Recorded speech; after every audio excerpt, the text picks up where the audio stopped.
ನಮಸ್ಕಾರ ಸ್ನೇಹಿತರೆ, ಎಲ್ಲ SRTV ಕನ್ನಡ ಚಾನೆಲ್ ವೀಕ್ಷಕರಿಗೆ ಆತ್ಮೀಯ ಸ್ವಾಗತ.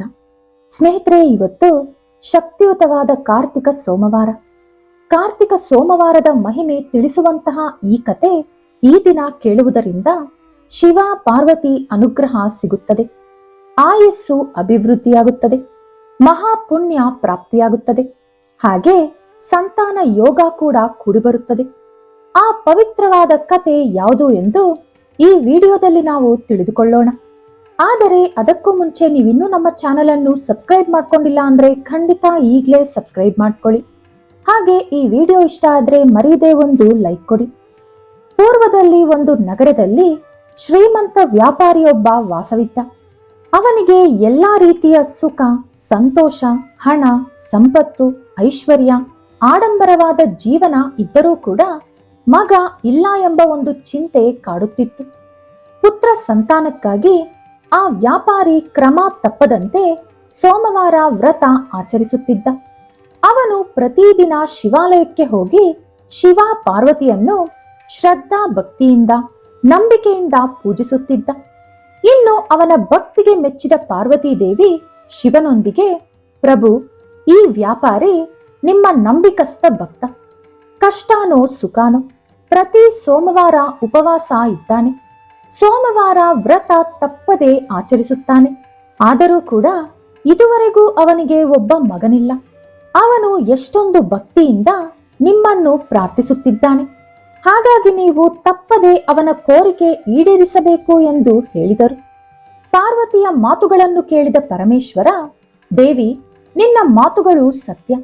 ನಿನ್ನ ಕೋರಿಕೆಯ ಅನುಸಾರ ಅವನಿಗೆ ನಾನು ವರ ಕೊಡುತ್ತಿದ್ದೇನೆ. ಅವನಿಗೆ ಶೀಘ್ರದಲ್ಲಿ ಒಬ್ಬ ಮಗ ಜನಿಸುತ್ತಾನೆ. ಆದರೆ ಅವನು ಕೇವಲ 12 ವರ್ಷ ಮಾತ್ರವೇ ಬದುಕಿರುತ್ತಾನೆ ಎಂದರು ಶಿವ. ಶಿವ ಪಾರ್ವತಿ ಮಾತನಾಡುತ್ತಿರುವ ಈ ಮಾತುಗಳು ಆ ಶ್ರೀಮಂತ ವ್ಯಾಪಾರಿ ಕೇಳಿಸಿಕೊಳ್ಳುತ್ತಿದ್ದ.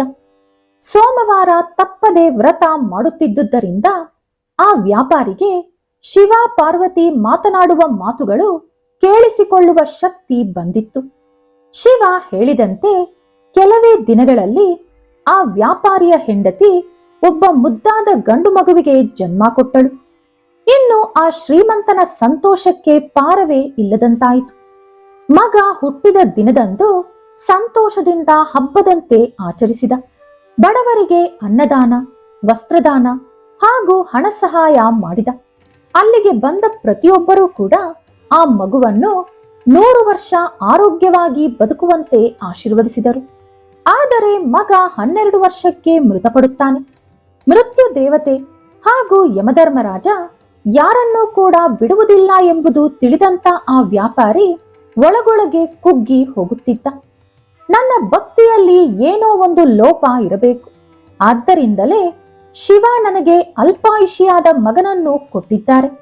ನಾನು ಇನ್ನಷ್ಟು ಶ್ರದ್ಧಾ ಭಕ್ತಿಯಿಂದ ಶಿವನನ್ನು ಪೂಜಿಸಿದ್ದೇ ಆದರೆ ನನ್ನ ಮಗ ಪೂರ್ಣ ಆಯಸ್ಸನ್ನು ಪಡೆದುಕೊಳ್ಳುತ್ತಾನೆ ಅಂದುಕೊಂಡಂತ ವ್ಯಾಪಾರಿ ಇನ್ನಷ್ಟು ಭಕ್ತಿಯಿಂದ ಸೋಮವಾರ ವ್ರತ ಆಚರಿಸಲು ಶುರು ಮಾಡಿದ.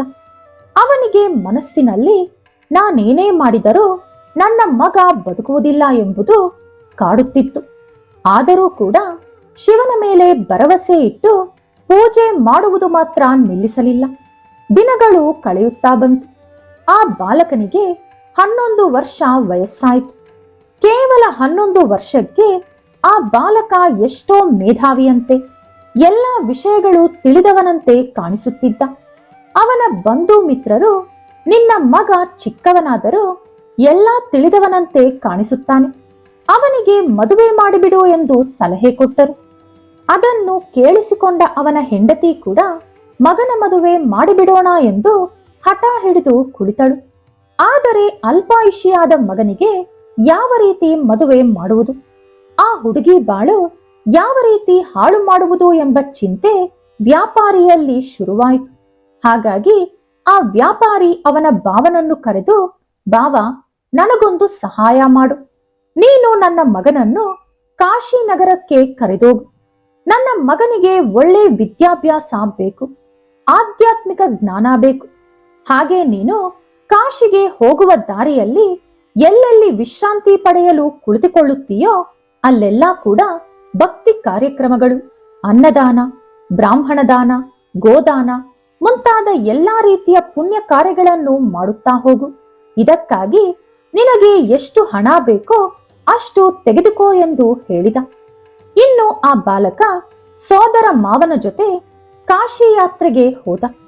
ಅವರು ವಿಶ್ರಾಂತಿ ಪಡೆಯಲು ಉಳಿದುಕೊಂಡಂತ ಕಡೆಯೆಲ್ಲ ಕೂಡ ಯಜ್ಞ ಯಾಗಾದಿಗಳು, ಭಜನೆಗಳು, ಅನ್ನದಾನಗಳು, ಬ್ರಾಹ್ಮಣರಿಗೆ ದಾನಗಳು, ಗೋದಾನಗಳು, ಭೂದಾನಗಳು, ವಸ್ತ್ರದಾನಗಳು, ದಕ್ಷಿಣೆ ತಾಂಬೂಲ ಕೊಡುವುದು ಮುಂತಾದವುಗಳನ್ನು ಮಾಡುತ್ತಾ ಹೋದರು. ಒಂದು ದಿನ ಅವರು ಒಬ್ಬ ರಾಜನ ರಾಜಧಾನಿಯ ಹತ್ತಿರ ಉಳಿದುಕೊಂಡರು. ಆ ದಿನ ರಾಜನ ಮಗಳ ಮದುವೆ ನಡೆಯಬೇಕಿತ್ತು. ಅದಾಗಲೇ ಮದುಮಗನ ಕಡೆಯವರೆಲ್ಲ ಅಲ್ಲಿಗೆ ಬಂದಿದ್ದರು. ಏನಾಯ್ತೋ ಏನೋ ಗೊತ್ತಿಲ್ಲ, ಹಠಾತ್ತನೆ ಮದುಮಗನಿಗೆ ಒಂದು ಕಣ್ಣು ಕಾಣಿಸುವುದು ನಿಂತು ಹೋಯಿತು. ಈ ವಿಷಯ ತಿಳಿದುಕೊಂಡ ಹುಡುಗನ ತಂದೆಗೆ ಗಾಬರಿ ಶುರುವಾಯಿತು. ಮದುವೆಗೆ ಎಲ್ಲಾ ತಯಾರಿ ನಡೆದು ಹೋಗಿದೆ. ಈಗ ಮಹಾರಾಜನಿಗೆ ಈ ವಿಷಯ ತಿಳಿದರೆ ಬೇಕಂತಲೇ ಹುಡುಗನಿಗೆ ಒಂದು ಕಣ್ಣು ಕಾಣಿಸದ ವಿಷಯ ನಮಗೆ ಹೇಳಲಿಲ್ಲ ಎಂದು ಕೋಪಗೊಂಡು ಮರಣ ಶಿಕ್ಷೆ ವಿಧಿಸುತ್ತಾರೆ. ಅವನಿಗೆ ಒಂದು ಉಪಾಯ ಹೊಳೆಯಿತು. ಒಂದು ಕೆಲಸ ಮಾಡೋಣ, ಹೇಗೋ ಯಾರೂ ಕೂಡ ನನ್ನ ಮಗನನ್ನು ನೋಡಿಲ್ಲ, ಹಾಗಾಗಿ ಸುಂದರವಾದ ಒಬ್ಬ ಯುವಕನನ್ನು ನನ್ನ ಮಗ ಎಂದು ಪರಿಚಯಿಸಿ ಯುವರಾಣಿಯ ಜೊತೆ ತಾತ್ಕಾಲಿಕವಾಗಿ ಮದುವೆ ಮಾಡಿಬಿಡೋಣ. ಅದರ ನಂತರ ಅವನನ್ನು ಎಲ್ಲಾದರೂ ಕಳಿಸಿ ಅವನ ಜಾಗದಲ್ಲಿ ನನ್ನ ಮಗನನ್ನು ಇರಿಸೋಣ ಅಂದುಕೊಂಡ ಆ ವರನ ತಂದೆ. ಈ ರೀತಿ ಯೋಚಿಸುತ್ತಿರುವ ಅವನ ಕಣ್ಣಿಗೆ ಕಾಣಿಸಿದ್ದು ಈ ಹುಡುಗ ಹಾಗೂ ಅವನ ಮಾವ. ಹಾಗಾಗಿ ವರನ ತಂದೆ ಈ ಹುಡುಗನ ಮಾವನ ಹತ್ತಿರ ಬಂದು ವಿಷಯ ವಿವರಿಸಿ ಸಹಾಯ ಕೇಳಿದ. ಮಾವನಿಗೂ ಕೂಡ ಒಪ್ಪಿಗೆ ಅನಿಸಿತು. ಏಕೆಂದರೆ ಇದು ಒಂದು ಹುಡುಗಿಯ ಮರ್ಯಾದೆ ಪ್ರಶ್ನೆ, ಒಬ್ಬ ಮಹಾರಾಜನ ಮರ್ಯಾದೆ ಪ್ರಶ್ನೆ. ಈ ಮದುವೆ ನಿಂತು ಹೋದರೆ ವಧು ಹಾಗೂ ವರ ಇಬ್ಬರ ರಾಜ್ಯಕ್ಕೂ ಕೂಡ ಅವಮಾನವಾಗುತ್ತೆ. ಮತ್ತೆ ಅವರು ಪ್ರಜೆಗಳ ಮುಂದೆ ತಲೆ ಎತ್ತಿ ನಡೆಯಲು ಕಷ್ಟವಾಗುತ್ತದೆ ಎಂದು ಯೋಚಿಸಿದ ಸೋದರ ಮಾವ ಅಳಿಯನನ್ನು ತಾತ್ಕಾಲಿಕ ವಿವಾಹಕ್ಕೆ ಒಪ್ಪಿಸಿದ. ತಲೆ ಮೇಲೆ ಪೇಟ ಧರಿಸಿ ಆಭರಣಗಳು ಹಾಕಿಕೊಂಡು ಸುಂದರವಾಗಿ ಕಾಣಿಸುತ್ತಿರುವ ವರನನ್ನು ನೋಡಿದ ಜನರೆಲ್ಲರೂ ಕೂಡ ಹುಡುಗ ಎಷ್ಟೊಂದು ಮುದ್ದಾಗಿದ್ದಾನೆ ಎಂದು ಮಾತನಾಡಿಕೊಂಡರು. ವ್ಯಾಪಾರಿಯ ಮಗ ಹಾಗೂ ಯುವರಾಣಿಯ ಮದುವೆ ಅದ್ದೂರಿಯಾಗಿ ನಡೆಯಿತು. ಒಪ್ಪಂದದ ಪ್ರಕಾರ ವಿವಾಹದ ನಂತರ ವ್ಯಾಪಾರಿಯ ಮಗ ಅಲ್ಲಿಂದ ಹೊರಟು ಹೋಗಬೇಕು. ಆದರೆ ಈ ಹುಡುಗನಿಗೆ ಹೆಂಡತಿಯನ್ನು ಬಿಟ್ಟು ಹೋಗಲು ಇಷ್ಟವಾಗುತ್ತಿಲ್ಲ. ಅದೊಂದೇ ಅಲ್ಲದೆ ಅವನ ಮನಸ್ಸಾಕ್ಷಿ ಕೂಡ ಅಂಗೀಕರಿಸುತ್ತಿಲ್ಲ. ಕನಿಷ್ಠ ಪಕ್ಷ ಯುವರಾಣಿಗಾದರೂ ನಿಜ ತಿಳಿಸೋಣ ಅಂದುಕೊಂಡು ಒಂದು ಪತ್ರದಲ್ಲಿ, ಯುವರಾಣಿ, ನಾನೊಬ್ಬ ವ್ಯಾಪಾರಿಯ ಮಗ, ನೀವಂದುಕೊಂಡಂತೆ ಯುವರಾಜನಲ್ಲ. ನಾನು ಹೆಚ್ಚಿನ ವಿದ್ಯಾಭ್ಯಾಸಕ್ಕಾಗಿ ಕಾಶಿ ನಗರಕ್ಕೆ ಹೊರಟಿದ್ದೇನೆ. ನೀವು ಮದುವೆಯಾಗಬೇಕಾಗಿದ್ದಂತ ವರ ಒಬ್ಬ ಅಂಧ, ಅವನಿಗೆ ಒಂದು ಕಣ್ಣು ಕಾಣಿಸುವುದಿಲ್ಲ. ಹಾಗಾಗಿ ಅವನ ತಂದೆಯ ಕೋರಿಕೆಯ ಮೇರೆಗೆ ನಾನು ನಿಮ್ಮನ್ನು ವಿವಾಹವಾದೆ ಎಂದು ಬರೆದಿಟ್ಟು ಅಲ್ಲಿಂದ ಹೊರಟು ಹೋದ. ಇತ್ತ ಹುಡುಗಿಯನ್ನು ಮನೆಗೆ ಕರೆದು ಹೋಗಲು ವರನ ಕಡೆಯವರು ತಯಾರಾಗಿದ್ದರು. ಯುವರಾಣಿ ಕೂಡ ಅತ್ತೆಯ ಮನೆಗೆ ಹೋಗಲು ಸಂತೋಷವಾಗಿ ತಯಾರಾಗುತ್ತಿದ್ದಳು. ಇಷ್ಟರಲ್ಲಿ ಆ ಪತ್ರ ಅವಳ ಕಣ್ಣಿಗೆ ಕಾಣಿಸಿತು. ಅದನ್ನು ಓದಿದ ಯುವರಾಣಿ ಅಲ್ಲೇ ಕುಸಿದು ಬಿದ್ದಳು. ವರನ ಕಡೆಯವರ ಹತ್ತಿರ ಬಂದು, ನೀವು ನಿಜ ಹೇಳಿ ಒಪ್ಪಿಸಿದ್ದರೆ ನಿಮ್ಮ ಮಗ ಸಂಪೂರ್ಣ ಅಂಧನಾಗಿದ್ದರೂ ಕೂಡ ನಾನು ಸಂತೋಷವಾಗಿ ಅವನನ್ನು ವಿವಾಹವಾಗಿ ನಿಮ್ಮ ಜೊತೆ ಬರುತ್ತಿದ್ದೆ. ಆದರೆ ನೀವು ಮಾಡಿದ್ದು ಮೋಸ. ಮದುವೆಯ ಸಮಯದಲ್ಲಿ ಮೋಸ ಮಾಡಿದ ನೀವು ಜೀವನ ಪರ್ಯಂತ ಇನ್ನೂ ಎಷ್ಟು ಮೋಸಗಳನ್ನು ಮಾಡುತ್ತೀರೋ. ನಿಮ್ಮ ಸೊಸೆಗೆ ಮೋಸ ಮಾಡಿದ ನೀವು ನಿಮ್ಮ ಪ್ರಜೆಗಳಿಗೆ ಎಷ್ಟು ಮೋಸ ಮಾಡಿರುತ್ತೀರಿ. ನಿಮ್ಮಂತ ಮೋಸಗಾರರ ಕುಟುಂಬಕ್ಕೆ ನಾನು ಕಾಲಿಡುವುದಿಲ್ಲ ಎಂದು ಹೇಳಿ ಯುವರಾಣಿ ಅವಳ ಕೋಣೆಯೊಳಗೆ ಹೊರಟು ಹೋದಳು. ಇನ್ನು ವಿಧಿಯಿಲ್ಲದೆ ವಧುವನ್ನು ಅಲ್ಲೇ ಬಿಟ್ಟು ವರನ ಕುಟುಂಬ ಅವರ ರಾಜ್ಯಕ್ಕೆ ಹಿಂದಿರುಗಿದರು. ಇನ್ನು ವ್ಯಾಪಾರಿಯ ಮಗ ಕಾಶಿ ನಗರಕ್ಕೆ ತಲುಪಿ ಆಧ್ಯಾತ್ಮಿಕ ವಿದ್ಯಾಭ್ಯಾಸ ನಡೆಸುತ್ತಿದ್ದ. ಅವನ ಸೋದರ ಮಾವ ಅಳಿಯನ ಕ್ಷೇಮಕ್ಕಾಗಿ ದಾನ ಧರ್ಮಗಳು, ಭಜನೆ ಕೀರ್ತನೆಗಳು, ಪುರಾಣ ಕಥೆಗಳು, ಹೀಗೆ ಎಷ್ಟೋ ಪುಣ್ಯ ಕಾರ್ಯಕ್ರಮವನ್ನು ಅಲ್ಲಿ ಮಾಡುತ್ತಿದ್ದ. ಇನ್ನು ಹುಡುಗ 12ನೇ ವರ್ಷಕ್ಕೆ ಕಾಲಿಟ್ಟ. ವಿದ್ಯಾಭ್ಯಾಸ ಇನ್ನೂ ಮಾಡುತ್ತಲೇ ಇದ್ದ. ದಿನಗಳು ಕಳೆಯಿತು. ಇನ್ನೇನು 12 ವರ್ಷ ಮುಗಿಯಬೇಕು, 13ನೇ ವರ್ಷಕ್ಕೆ ಕಾಲಿಡಬೇಕು ಅನ್ನುವ ಸಮಯದಲ್ಲಿ ಹುಡುಗನಿಗೆ ಎದೆಯಲ್ಲಿ ವಿಪರೀತವಾದ ನೋವು ಕಾಣಿಸಿಕೊಂಡಿತು.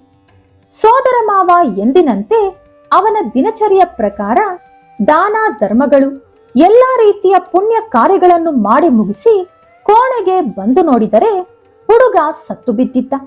ಸೋದರ ಮಾವನಿಗೆ ದುಃಖ ತಡೆಯಲು ಸಾಧ್ಯವಾಗಲಿಲ್ಲ. ಜೋರಾಗಿ ಅಳೋಣ ಅಂದರೆ ಹೆಣ ಬಿದ್ದಿರುವ ಮನೆಯಲ್ಲಿ ಬ್ರಾಹ್ಮಣರು ಊಟ ಮಾಡುವುದಿಲ್ಲ. ಹಸಿದ ಹೊಟ್ಟೆಯಲ್ಲಿ ಎಲ್ಲರೂ ಶಾಪ ಹಾಕಿ ಹಿಂದಿರುಗುತ್ತಾರೆ ಅಂದುಕೊಂಡು ಮೌನವಾಗಿ ಅನ್ನದಾನ ಕಾರ್ಯಕ್ರಮ ಮುಗಿಸಿದ. ಊಟ ತಿಂದು ಸಂತೋಷವಾಗಿ ಎಲ್ಲರೂ ಆಶೀರ್ವದಿಸಿ ಹೋದ ನಂತರ ಜೋರಾಗಿ ಅಳಲು ಶುರು ಮಾಡಿದ. ಅಲ್ಲಿದ್ದ ತುಂಬಾ ಜನರು, ಇವರಿಂದ ದಾನ ಪಡೆದುಕೊಂಡವರು, ಸಹಾಯ ಪಡೆದುಕೊಂಡವರು, ಇವರು ನಡೆಸಿದ ಪುಣ್ಯ ಕಾರ್ಯಕ್ರಮಗಳಲ್ಲಿ ಭಾಗವಹಿಸಿದವರು ಎಲ್ಲರೂ ಕೂಡ ಆ ಬಾಲಕನ ಸಾವನ್ನು ಸಹಿಸಲಾರದೆ ಕಣ್ಣೀರಿಟ್ಟರು. ಇದನ್ನೆಲ್ಲ ನೋಡುತ್ತಿದ್ದ ಪಾರ್ವತೀ ದೇವಿ ಮನಸ್ಸಿಗೆ ತುಂಬಾ ನೋವಾಯಿತು. ಆಕೆ ಪರಮೇಶ್ವರನೊಂದಿಗೆ, ಪ್ರಭು, ನೀವು ಯಮದೇವರಿಗೆ ಆ ಬಾಲಕನ ಪ್ರಾಣ ಹಿಂದಿರುಗಿ ಕೊಡಲು ಹೇಳಿ. ಯಮ ನಿಮ್ಮ ಆಜ್ಞೆಯನ್ನು ಮೀರುವುದಿಲ್ಲ. ದಯವಿಟ್ಟು ನನಗಾಗಿ ಆ ಮಗುವನ್ನು ಕಾಪಾಡಿ ಎಂದು ಬೇಡಿಕೊಂಡಳು. ಪಾರ್ವತಿಯ ಮೇಲಿರುವ ಪ್ರೀತಿ ಹಾಗೂ ಗೌರವದಿಂದ ಪರಮೇಶ್ವರ ಕೂಡ ಅದನ್ನು ಅಂಗೀಕರಿಸಿದರು. ಪರಮೇಶ್ವರ ಅವರ ತಲೆಯ ಮೇಲಿರುವ ಗಂಗಾಜಲದ ಕೆಲವು ಹನಿಗಳನ್ನು ಆ ಬಾಲಕನ ಮೇಲೆ ಚಿಮುಕಿಸಿದರು. ಆ ಹನಿಗಳು ಆ ಬಾಲಕನ ಮೇಲೆ ಬಿದ್ದ ಮರುಕ್ಷಣ ನಿದ್ದೆಯಿಂದ ಎಚ್ಚರಗೊಂಡಂತೆ ಸಾವಿನಿಂದ ಆ ಬಾಲಕ ಎದ್ದು ಕುಳಿತ. ಆ ಶಿವನೇ ಕಾಪಾಡಿದ ಎಂದು ಎಲ್ಲರೂ ಕೂಡ ತುಂಬಾ ಸಂತೋಷಿಸಿದರು. ಇಷ್ಟರಲ್ಲಿ ಆ ಬಾಲಕನ ವಿದ್ಯಾಭ್ಯಾಸ ಕೂಡ ಪೂರ್ತಿಯಾಯಿತು. ಸೋದರ ಮಾವನ ಜೊತೆ ಅವನ ಮನೆಗೆ ಪ್ರಯಾಣ ಬೆಳೆಸಿದ. ಹಿಂದಿರುಗಿ ಬರುತ್ತಿರುವಾಗಲೂ ಕೂಡ ಎಲ್ಲೆಲ್ಲಿ ಅವರು ವಿಶ್ರಾಂತಿ ಪಡೆಯುತ್ತಾರೋ ಅಲ್ಲೆಲ್ಲ ಕೂಡ ಯಜ್ಞ ಯಾಗಾದಿಗಳು, ದಾನ ಧರ್ಮಗಳು ಮಾಡುತ್ತಾ ಬಂದರು. ದಾರಿಯಲ್ಲಿ ಮತ್ತೆ ಆ ರಾಜನ ರಾಜಧಾನಿ ಸಿಕ್ಕಿತು. ಈ ಬಾಲಕನಿಗೆ ಒಂದು ಸಾರಿ ಯುವರಾಣಿಯನ್ನು ನೋಡಬೇಕೆಂಬ ಕೋರಿಕೆ ಉಂಟಾಯಿತು.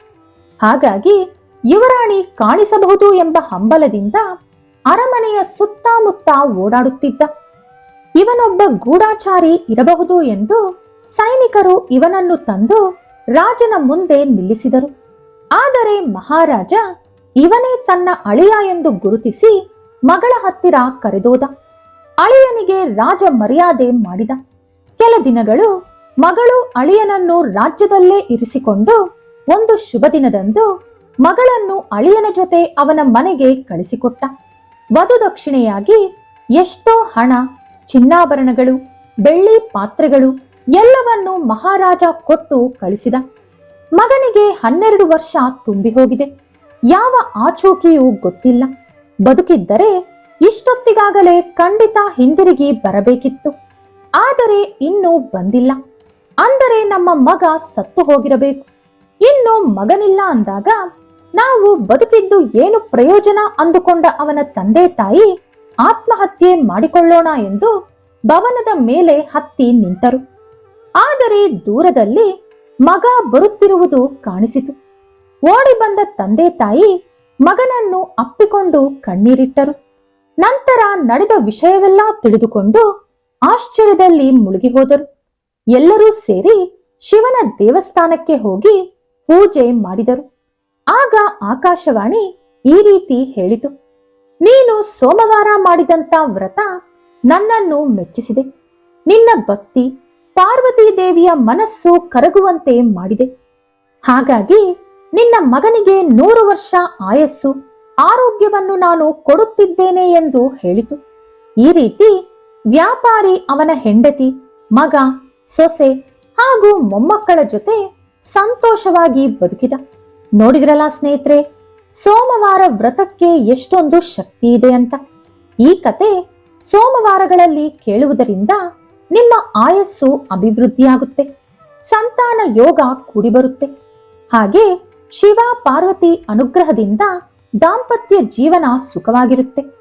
ಈ ವಿಡಿಯೋ ನಿಮಗೆ ಇಷ್ಟವಾದರೆ ಲೈಕ್ ಮಾಡಿ, ಶೇರ್ ಮಾಡಿ. ಇಂಥ ಹೆಚ್ಚಿನ ಉತ್ತಮ ಕಥೆಗಳಿಗಾಗಿ ತಪ್ಪದೇ ನಮ್ಮ ಚಾನೆಲ್ ಅನ್ನು ಸಬ್ಸ್ಕ್ರೈಬ್ ಮಾಡ್ಕೊಳ್ಳಿ. ನಾಳೆ ಮತ್ತೊಂದು ವಿಡಿಯೋದೊಂದಿಗೆ ಪುನಃ ಭೇಟಿಯಾಗೋಣ. ಧನ್ಯವಾದಗಳು.